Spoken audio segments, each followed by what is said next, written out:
event, the hype train got derailed. Yes, there was an injury.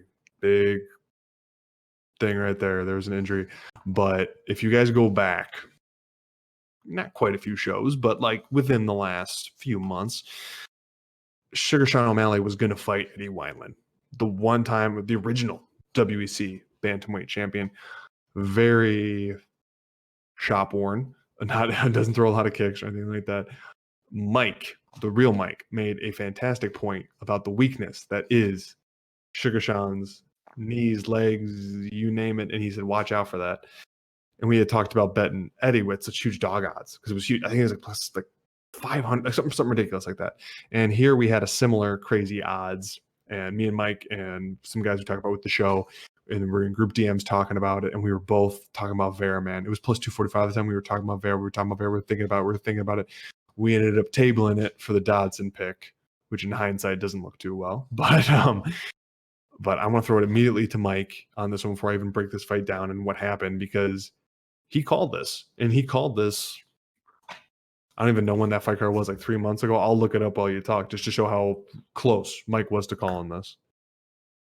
Yeah, man. I mean, I love Sugar Sean, and I said that on the podcast, but I also said that this line was getting super disrespectful for Marlon Cheeto Vera. It was in a major way where I felt like it was getting disrespectful. I know Bob even talked about possibly betting Vera, and I also liked backing it, but in the end, he chose Dotson, and we backed him. But man, Vera, when the fight started, you didn't really see exactly what happened besides like some lower outer knee or outer calf or outer leg kicks, and they were precise precision target shots from Cheeto that definitely affected Sugar Sean's nervous system, and then it made his leg just not function properly.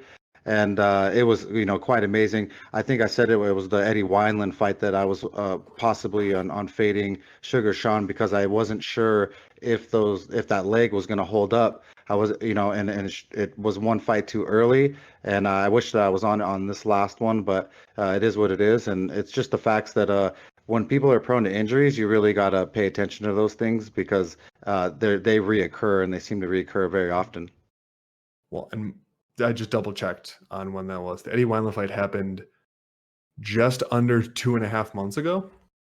So that is how close Mike was for this. And like, yes, oh man, I think this is one of those times where if I was on the show and we would have talked about it back and forth enough, we probably would have convinced ourselves to go on Vera, because that's happened before too.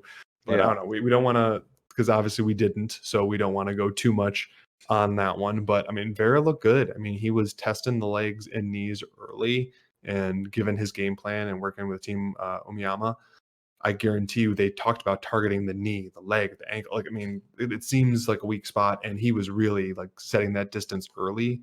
And obviously, one of the kicks probably exacerbated it and started it, because in the very next time that Sugar tried to step, his like ankle rolled forward, and then he was kind of limping back, and it took a good little bit of shuffling back and forth before even the commentary team started talking about it. But Vera saw that right away, and he pounced. I mean, they didn't stop the fight for it, so it kept going on. I mean, it reminds me of, was it the James Krause versus, God, what was the name with the blown ankle?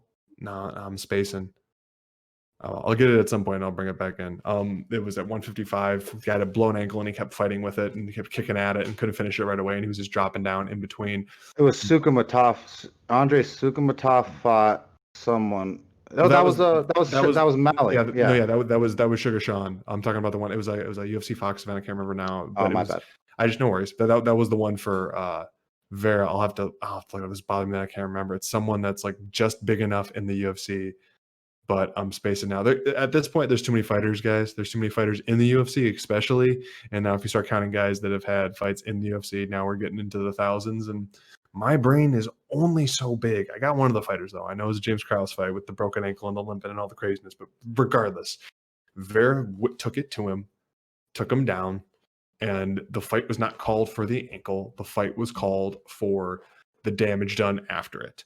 This is different, even though Michael Chandler on Twitter and since has talked about when it happened to him against Brett Primus. That was different. He couldn't stand between rounds. he slipped off the stool because the guy pulled the stool out and he couldn't get up under his own power. So that's why they called it then. This was before he hit the end of the fight. Vera capitalized on it, took him down, and put a beating to him. I'm not saying Sugar still doesn't have like a high ceiling, because he absolutely does, but the injury and the damage thing going forward might be a little bit of issue because he's only 25 to already have so much just on the one leg between knee and ankle. This is getting a little confusing. I don't know if it's maybe he's like depleting too much to get to 135, like not being a wrestler in the past and not used to that weight cut, and he's a little bit too depleted, so he's not used to taking that much damage. I don't know, but definitely it's not to us hype derailed. So I hope they put that energy on Cheeto Vera, who's consistently just gotten better and better and better. And really, his only hiccup was a BS decision within the last year. Otherwise, he'd be on a ridiculous win streak and has looked phenomenal. So, Mike, where would you like to see? I'm not even going to spring up Sugar Sean because I don't even know when he'll be back, because I've heard about this injury. It could just be like, if it is a bone thing like they're talking about in there, that could be 6 months. If it's something else, it could be less. But where do you want to see Cheeto fight next? Because you get the feeling he wants to just jump back in the next time he has an opportunity. Oh man, off the top of my head, I don't even know what I want to see. I just know that he deserves definitely a top 3 opponent, if not the champ soon. He's proven himself. They hyped up Sean O'Malley, and he derailed them pretty fast. I was high on Cheeto myself. Like I said, the line was disrespectful last time, but I was just as high on Sugar Sean. The only thing that I was scared of was a possible injury, and it's pretty much what happened. I was just one fight early calling it. Sorry, I was just re-glancing over. It was a BS decision over Yadong Song, who has a tendency to get these BS decisions. I don't know, man. I'm almost down to watch Cheeto Vera fight Merab Davishvili. They fought on the same card. I kind of like Cheeto's angle. He's got the striking to do it. I'm just trying to think if he'd be able to stay off the cage for long enough to put it on. But I don't know. I'd be down to see it. It'd be exciting at least, which you can't say for all Merab's fights. So, but Merab being the cusp of the top 15, or he might be within the top 15, and Sugar Sean was ranked before Vera beat him. So I would hope that, I don't think I saw that, but I would hope he's ranked after this.